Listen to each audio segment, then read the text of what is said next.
Сәлем достар! Бүгін сіздермен цветная капустадан жасалынатын өте дәмді құймақтың рецебімен бөліскім келіп отыр. Ол үшін бізге қажетті 3 жұмыртқа, 90 грамм цветная капуста, жарты қасық сода, жарты қасық тұз, су, зәйтүн майы және безглютеновый ұн қажет болады. Зәйтүн майының орнына кез келген майды, авокадо майы немесе масло киді қолдануға болады. Алдымен цветная капустамызды блендердің ыдысына салып, үстіне 1 стакан суды құямыз. Екеуін жақсылап араластырып аламыз. Өте мұқият араластырамыз. Консистенциясы біркелкі болғанға дейін араластырамыз.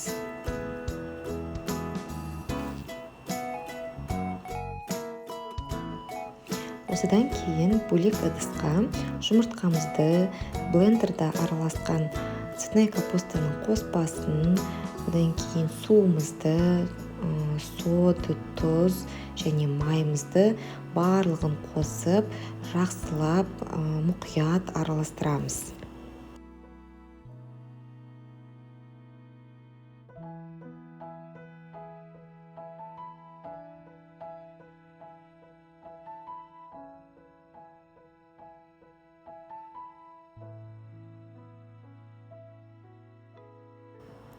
Осылай жақсылап араластырып, үстіне біртіндеп аз-аздан ұнымызды қосып, тағы да араластырамыз. Жақсылап араластырамыз. Ішінде ешқандай түйіршіктері қалмайтындай етіп, біркелкі сұйықтығымызды дайындап аламыз. Алған қоспамыз осындай әдемі біркелкі болады. Майланған, қызып тұрған табамызға осылайша құймағымыздың сұйықтығын құйып, пісіріп аламыз.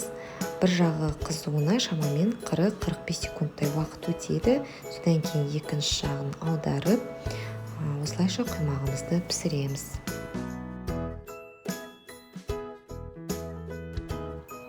Құймағымыз өте әдемі әрі өте дәмді болып шығады.